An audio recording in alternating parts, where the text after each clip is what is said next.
Hello and welcome to Dragon Age Thedas At War. This is a total conversion mod that moves Crusader Kings 3 into the world of Dragon Age. And if you don't know Dragon Age beyond it being a fantasy RPG, don't worry. Here are the kind of basics that you need to know.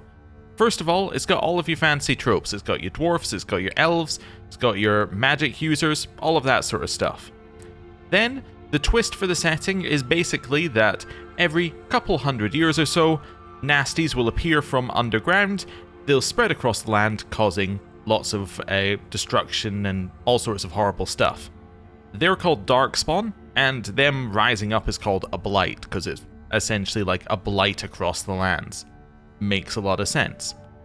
This game is set after the second one of these blights. So they had the first one, which was completely unexpected, created a whole new religion at the end of it. Second one happens, a little bit more expected, still causes mass devastation, and now the world is rebuilding.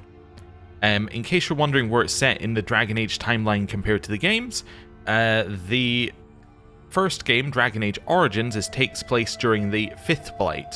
So, I believe 700 years after this, so significantly in the future.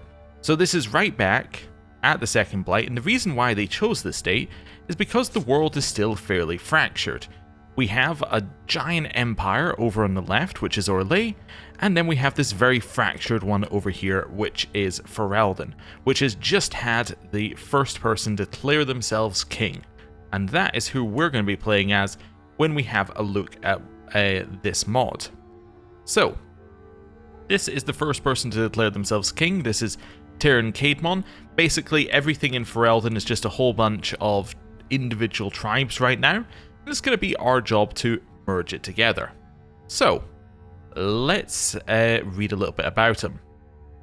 Ferelden had seen little change after the Second Blight, as each of the tribes of Arls and Terrans continued their ancestors' legacies of bloody conquest.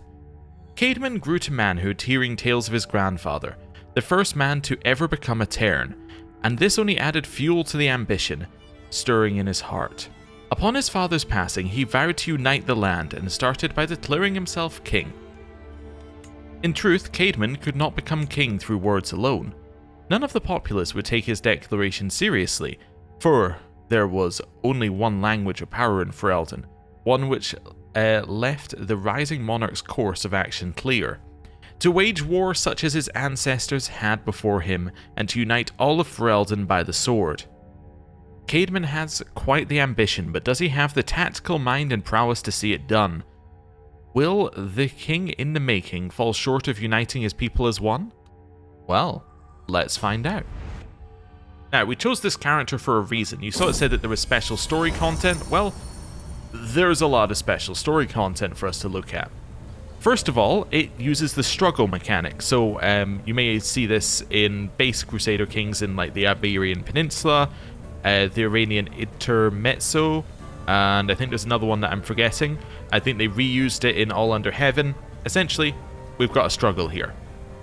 Ferelden has been divided among various rulers ever since Mafarath's fall, and the various Arls, bands, and occasional Teyrn fight on to see who will end up unifying Ferelden.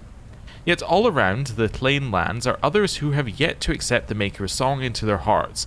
So, you know how I said after the first load of nasties appeared, there was a new religion forming? The Maker is kind of the god of that religion. Anyway, and still follow the ways of their ancestors.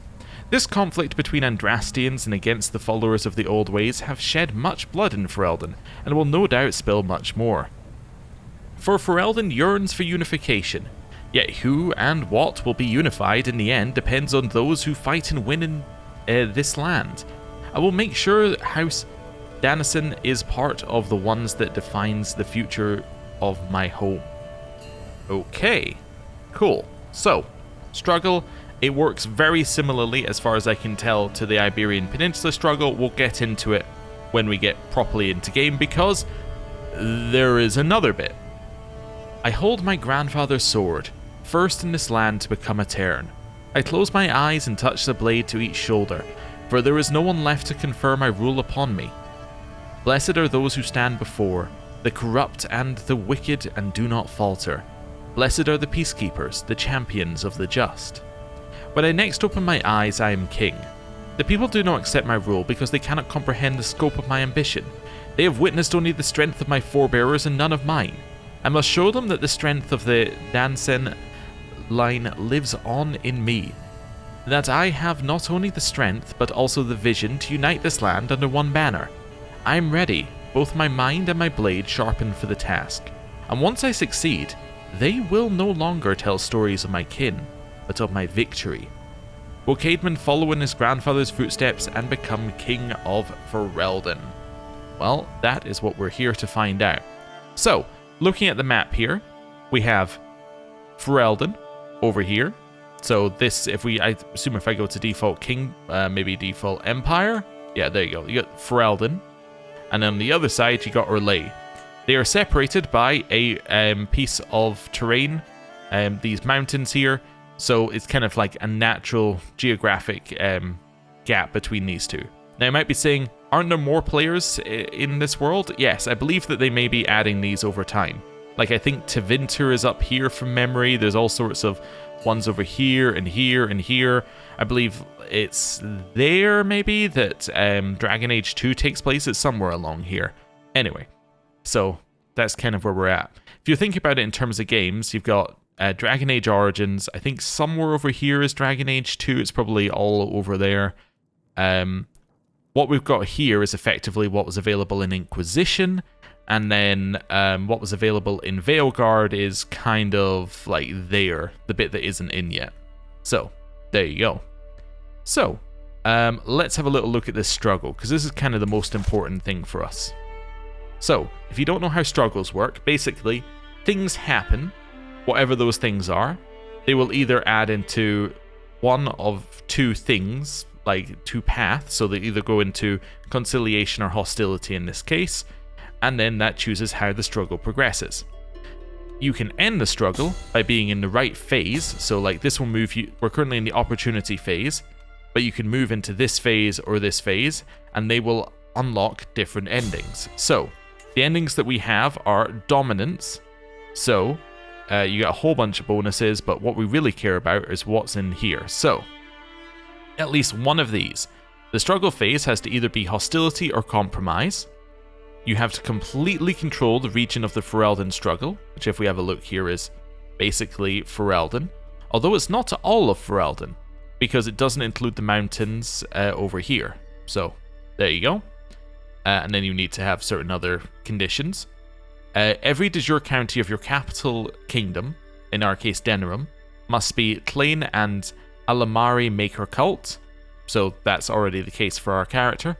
No other independent involved ruler controls more than 10% of the Ferelden struggle, so you are the only person who controls it, why it's dominance. And then you must have 9 of the following, so you must have a whole bunch of other, whatever we're going to call these, effectively duchies. You must have a whole bunch of these. They might be bands in Dragon Age language, it doesn't really matter. Bands or Arls or Terns or whatever, essentially they're duchies in Crusader Kings language. Then we have unification. So you need to be in compromise or conciliation. No other independently involved rulers are king or emperor rank and not allied to you. Well, in this case we have one over here. We have Konariki of Edgehall. He is currently king level in terms of his title. Therefore, with that doesn't pass. At least one of the following. So we need to have a high enough level of fame, or we have to have a high enough level of fame and a high level of devotion. You must control a significant amount of the struggle region, so you still need to control 50%, even if you're going for unification. Essentially, this is saying, I have enough prestige, I have enough will or goodwill with our religion to be recognized as somebody you'd want to do business with. I control most of the region, we're gonna work together, right? No other independently involved ruler controls 20% or more of the Ferelden struggle region, which is currently the case. No wars are between the currently involved members, and then you have to control 6 of the following. So you still need to control quite a lot, just not as much as you do on the other one. But then it has other conditions. And then we have collapse. So, you control 50%, and you're one of these faith or cultures, which we're not. So we're not going to worry about collapse. So we're interested in dominance or unification in this case. Now, what kind of things affect things? So releasing an involved ruler from prison without any request, that would move into conciliation. Do we have one for hostility in here? There's nothing for hostility. Oh, because I'm not highlighting it. There we go. So if you break a truce with an involved ruler, you advance hostility. If you become a rival with an involved ruler, you advance hostility. If you reveal secrets, you advance hostility. If you do hostile actions, you move towards hostile. If you don't do hostile actions and you do like diplomatic actions, let's say, you move towards conciliation. And right now we're in opportunity, which I don't believe any of the endings had, right? So yeah, there's no ending that actually allows you to be in opportunity. Opportunity is basically just a moving between phase. Now, each of these phases also has an effect, which give you all sorts of different things. So, because we're involved, and there's a whole bunch of different categories, we just need to know that we care about involved, we can do these things. So, we can begin the military assistance interaction. So, military assistance is a special type of interaction available to involved rulers of the Ferelden struggle, allowing them to join involved rulers' wars in exchange for gold. So, they give us, I'm assuming they give us gold, and we can join their war. We have the border raid Casus Belli. So, it's a special type of war where we aim to siege a specific enemy county bordering their realm, and we get gold for capturing the war target. Okay, and then we get bargain fealty. The war leader asks a neighboring higher rank ruler to join their war in exchange for becoming their vassal. So we could ask another person to join our war if there was somebody of a higher rank, which there's unlikely to be, and then we would become their vassal. That's what we currently have. Fabricating claims costs prestige instead of gold, so it's encouraging a little bit more hostility in the realm, and wars within the struggle region cost less prestige to actually fire, which is good, and mercenaries are cheaper. So it's encouraging war. Culture effects. So, converting to an involved culture is less expensive. We don't need to worry because our culture is involved. If we are involved, learning a new language will give you prestige. Granting a title to a local noble provides prestige, and increasing the development of a county with a different culture increases cultural acceptance. So, ways to gain prestige, but prestige can then be used to declare war. Faith effects. Converting to an involved faith is less expensive. Converting faith in county proceeds faster within the struggle region, and holy wars cannot be declared. So, it completely blocks holy wars being declared right now. That isn't the case for all of them. I believe for things like hostility, holy wars would then be available. And also interfaith marriages are available. They are not always available. For instance, I think if we were to go to hostility, can we see in here? I'm assuming that would tell us no. Interfaith marriages are available between involved characters, but it costs you piety. So, yeah, that's the kind of thing we're dealing with there. And then other effects. We've got an abduct scheme, we've got a sell titles decision, we've got, which I believe is the same as, oh, that's the wrong one, which is the same as the stewardship at any cost sell titles decision, which basically gives you a bunch of money. What else have we got in here? Commission an epic, claim throne, fabricate claims, demand payments, which again is another one which is in the stewardship track. Buy claim is one that's from the learning education, or not education, way of life, I think. We get the befriend scheme, we unlock the foment revolt interaction against involved rulers, so we can invest gold in order to motivate a peasant faction, and we can purchase truces from each other if we want to. So lots of ways to gain money, but you could use the money to avoid going to war if you wanted to. So that's where we're currently at. We haven't yet actually had a look at our character yet. This is Tairn Caedmon of Denerim. As you can see, we've got a unique trait for this mod. He's human. So monthly lifestyle experience plus 10%, which is kind of cool. You might be saying, well, if he's human, do you have some examples of others? Well, I do have these guys over here. The elves, so they gain learning and magical prowess. In case you're wondering how magic works, it looks very similar to Elder Kings in terms of how it works. In fact, it looks extremely similar to Elder Kings to the point where I'm like wondering if it's the same behind the hood. Anyway, so yeah, we got elves. I don't know if there are dwarves. You know what? Let's have a look. Do we have any dwarves? Dwarven. All. No, well, there doesn't appear to be a dwarf trait either, so I'm going to say that probably we don't have any, but let's just have a look at this guy. His name is Dwarfson. He is a human. Well, you know, there you go. Guess they're not in yet. That's fine. Okay, over to us here. So this is the land that we hold. We hold Denerim, and we're probably the biggest player around here. We're a feudal realm, and we're surrounded by lots and lots of weak tribal realms. Oh, and a couple of weak feudal realms as well. These are kind of our biggest people near us. They've got significantly less troops, but enough that they could be a problem at some point. Also, this guy has extremely high intrigue. Yeah. Watch out annoying him. He may try and murder us.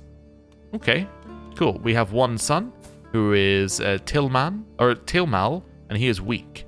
How old is our wife? Our wife is 37, and she is cursed. Oh, I haven't seen this one yet. So increases our dread and our magical prowess and opinion of mages. And it's congenital. So it means that the curse could pass down. Huh. And it's also a crime to us to be cursed. Oh, and she's an inept mage. Okay. Interesting. So she has some magical prowess here. Can we see what cursed says on it? Does it say anything else? Is cursed with the sin of magic. Oh, okay. Oh, there you go. So I'm assuming that, well, in some way... Oh, there we go. We can actually have a look at Open Spellbook.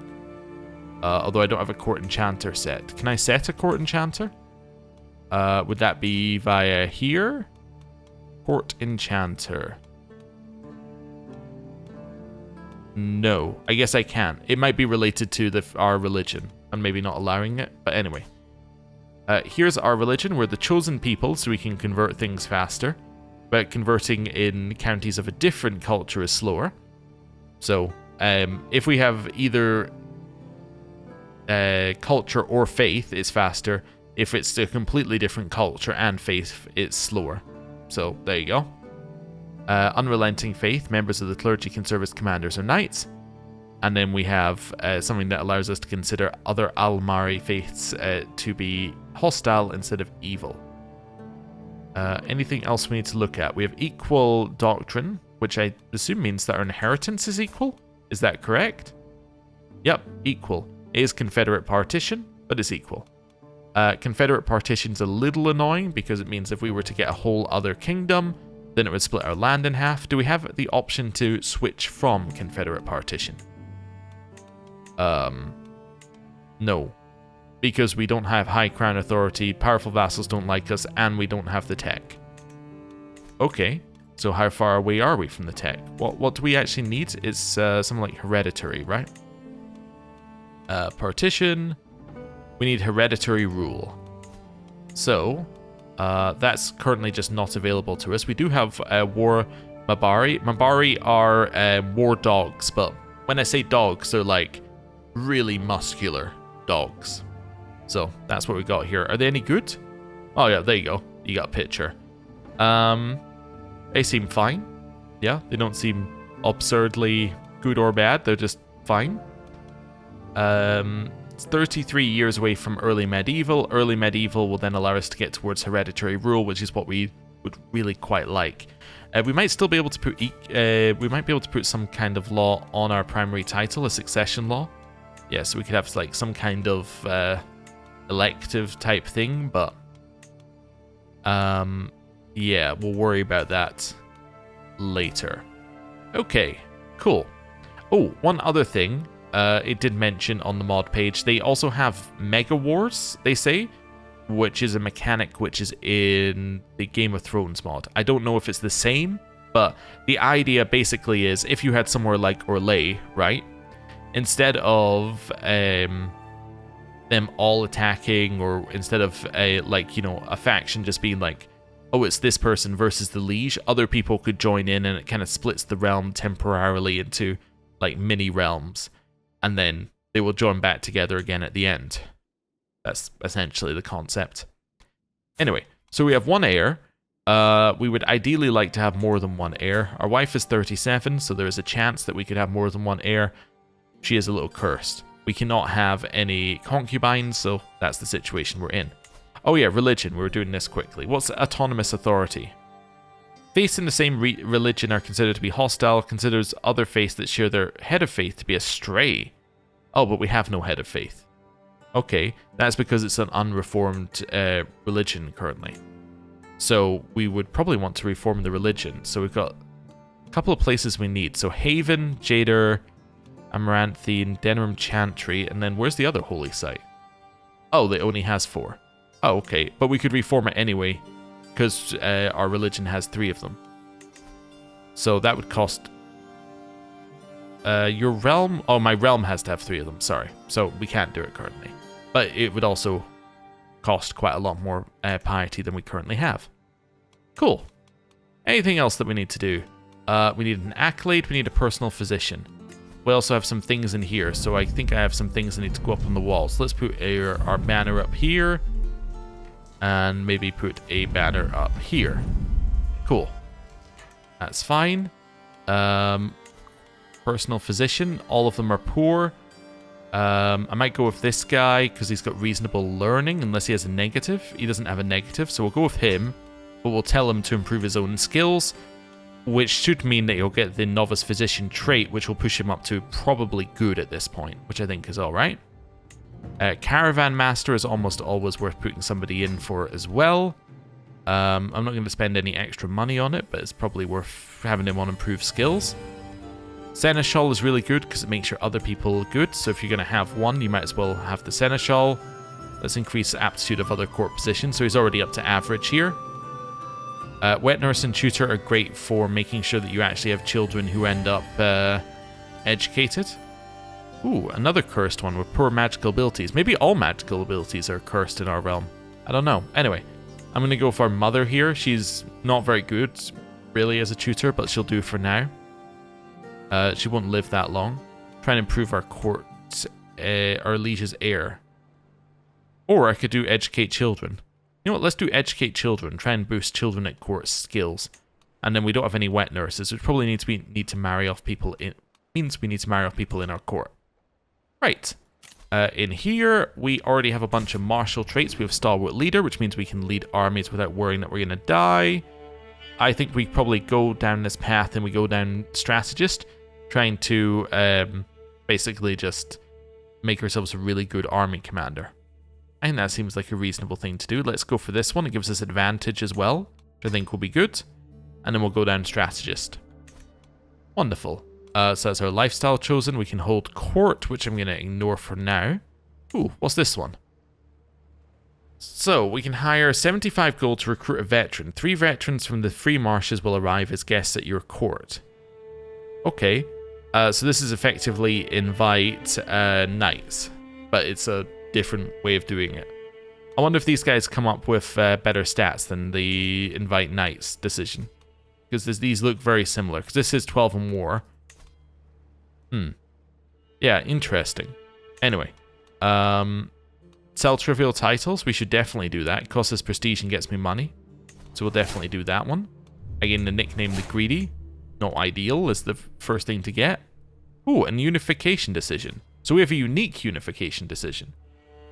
So, we need to hold Denerim and completely control a whole bunch of other stuff, and the realm size has to be 25 or more. Or at least one of these, actually. Oh, okay. So what are we conquering here? So Southron Hills, East Banorn, Quern, or Amaranthine.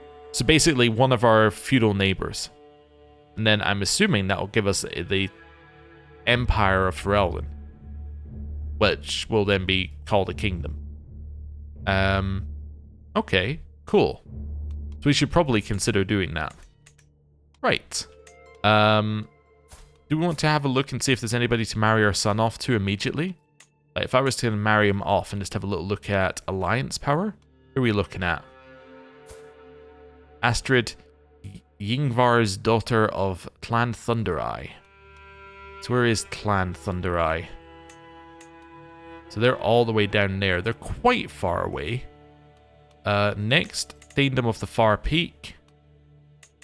Arling of Redcliffe. Redcliffe's pretty close. Yeah, I think I'd prefer Redcliffe. I think that that's a little bit better for us. Have we got one that's even closer? Guarin? Ooh, yeah, you are quite close. I might go with Guarin here. Yeah, one less man, but a little bit closer to us. Wait, how old is she? She's 17. So that means that she'll be 25 when they marry. That's fine. We're not going to get an inheritable trait, but I'm not really thinking it's that kind of campaign. So let's do that first. Accolades. Ooh, that's an incredible knight. I definitely want to spend the money to recruit him, because I have a lot of money. Ooh, we also have some new men-at-arms types. So we have Herthweru, and, well, that's just a battering ram. Okay. Let's wait for that. Oh, he's already accepted. Fantastic. Well, let's go forward a day. There we go. Level of devotion. And then let's go. Don't know why my brain stopped there. Back into accolades. And let's set this person as an acclaimed knight. Do we want Blade Master? Yes. You and your primary heir will gain aspiring Blade Master trait every few years. Fantastic. Absolutely brilliant. We'll definitely grab that first. As always, if you come up with any cool names for these things, definitely let me know and I'll rename them as we go through. Next up, could have my wife do it. Well, she got Valiant and Fanatic. I do like army damage, but it's only if she's actually a knight in my army, which she is currently. Andraste? Is that... I don't think that's the Andraste, because Andraste is like the... Yes.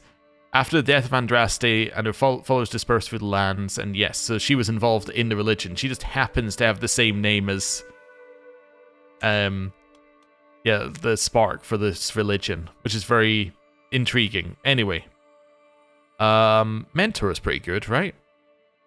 Yes, I think Mentor is reasonable for making sure that your children end up better. Alright, let's go with Garrett. He's going to be a mentor. Let's do that there. Right, I also need to station my men-at-arms, so we'll station one in Fort Draken, and the other can be stationed... It doesn't matter, because none of them get bonuses. It's going to cost me money to keep them raised, so I'm going to... But that's fine, I have a lot of money. Let's just raise them up. Oh, I also start with a little retinue as well. That's cool. An extra 700 troops. That's cool. Right. I need to designate a guardian for my son. I don't actually have to designate a guardian for my son, but let's just see if we have anybody who's got like a good trait. So anyone who's quick. We're not quick, correct? Double checking. It just shows us no matter what. Yes. Is anybody intelligent? Nope. Is anybody a genius? Very unlikely. And then is anybody shrewd? Nope.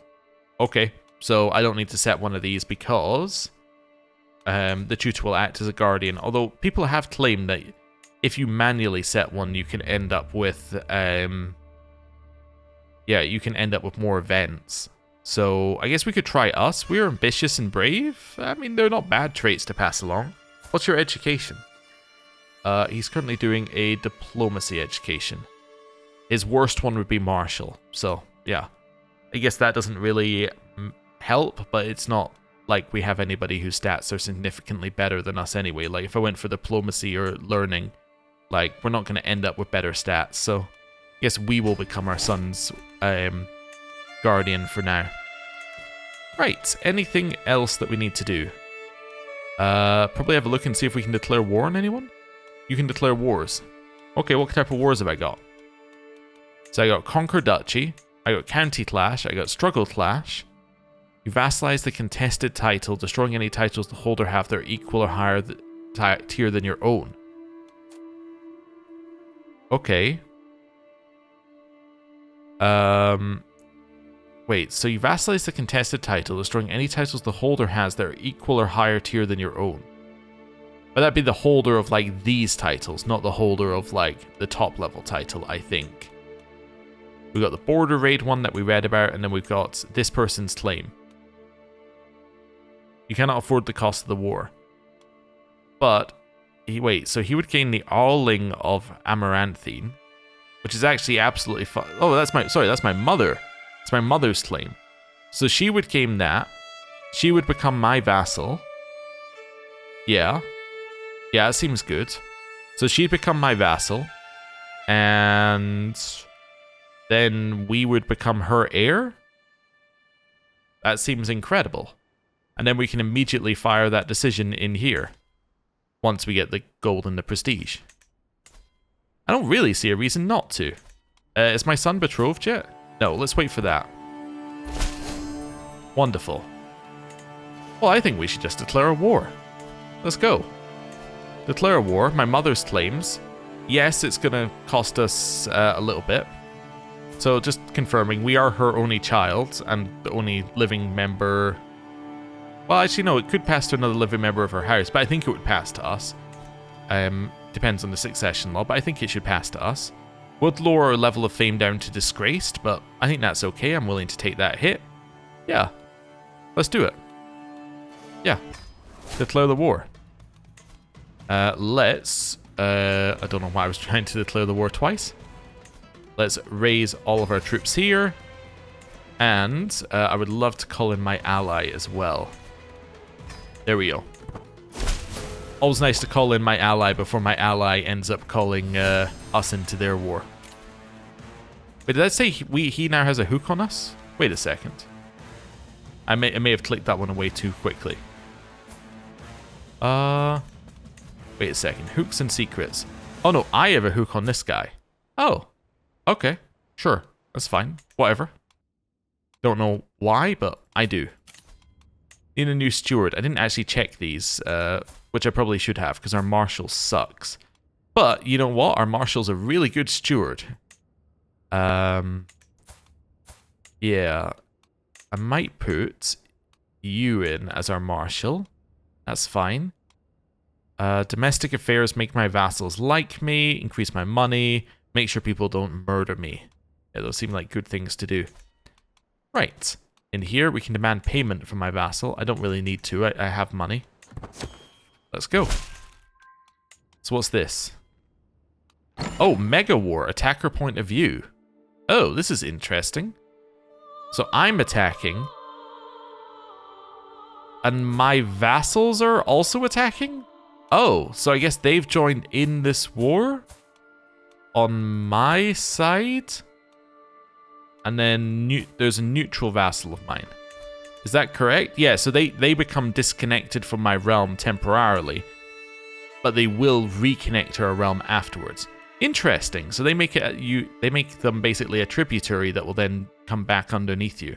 So that means that unlike, say, the original versions of the Game of Thrones mod, you will still have a reason to protect them if somebody attacks them or all sorts of things. Because the original version of the Game of Thrones mod, I think, just literally made them independent and then eventually just moved them back underneath you. But that makes sense. Okay. Interesting. So they all joined on my side. They did. Huh. Okay, I need to be more aware of this Mega War system, because now I have a whole bunch of people in this war. And we have a whole bunch of people on their side, because they also have a whole bunch of defenders on their side. Huh. Interesting. So how do I see defender supporters? Because he didn't have any allies. But I guess he does have allies, because he has all of his defender. Like, all of these people joined. Huh. Interesting. Okay. Well, I guess it's meant to show how fractured the land is. By having, effectively, like, everybody raise their own army. He just formed an alliance with these people over here. There's an extra 600 from down there, but I got 800 from down there coming up to me anyway, so it's not the end of the world. Right, let's go speed 4. Would I like to fight this army? I think I would. Do I want them to join? I think I wouldn't. Let's see. They stopped moving? I need to stop moving. Let's go here. Okay. I'm trying to wait for that army to get on the boats. There we go. Here. And then around like this. Go for them. Oh, they're going to attack me in here? Wonderful, attack me. Allies, join me. Where to begin? Oh. The unification of Ferelden is a great undertaking. I must carefully consider where to begin. To my west lies the divided Banorn. Consolidating these farmlands before my foes have the opportunity would be wise. To my south are the Southron Hills. Securing these could serve to better defend Denrum's back door. Amaranthine to my north is a large and powerful Arling, and neutering them would be a surefire way to get rid of one of my greatest potential rivals. Lastly is Gwarn to my southeast. Though stacked last century by Brazilian barbarians, it remains an important centre of trade, and if left unchecked could prove a formidable threat to Denrum. Eventually all shall submit. I gain Ferelden by the sword, so I gain lowered meta-arms maintenance and more martial per level of fame. Oh. Check your decisions for the next step in your journey. Be warned. Okay, that's fine. So is that in here? So that's this path. Yeah. So that's not a huge problem. We're being attacked, but this is fine. So we defeated that army. The siege is 55 days left. I'm going to take this siege. We also captured some people. I would love for some money. I would love to recruit you. Leary, I would also really like to recruit you.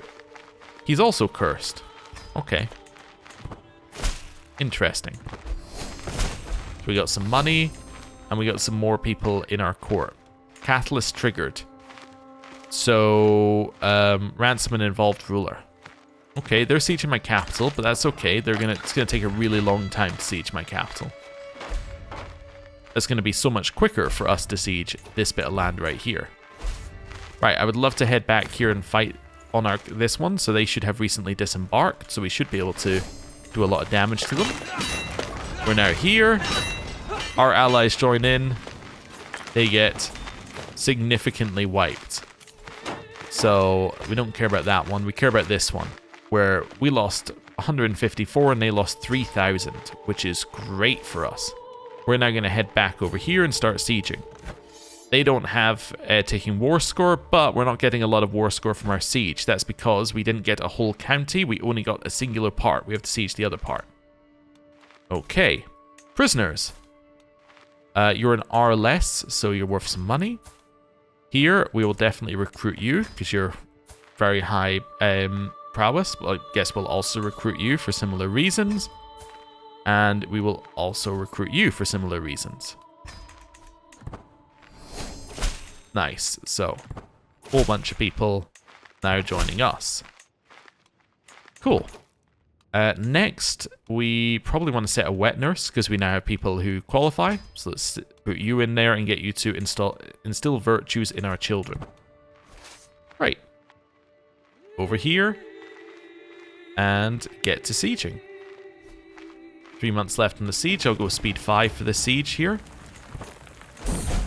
Getting stuck in. My son can be brave. The other options are calm or zealous. I think he will definitely be brave. Right. We have won our siege. I would love to come back here and stop them from sieging my capital, because it will wipe their army again. And it will mean that I won't lose my capital, get captured, and end up, losing the war. Although I won't get captured anyway, because I'm leading the army. Also, interesting winter effects they got here. Are those? I don't think those are vanilla game. I think these are unique winter effects, which are kind of cool. Does it have any effect? Yeah, some effect, yeah. Maybe they are in vanilla CK3. Maybe I just don't zoom in on winter that often. But anyway.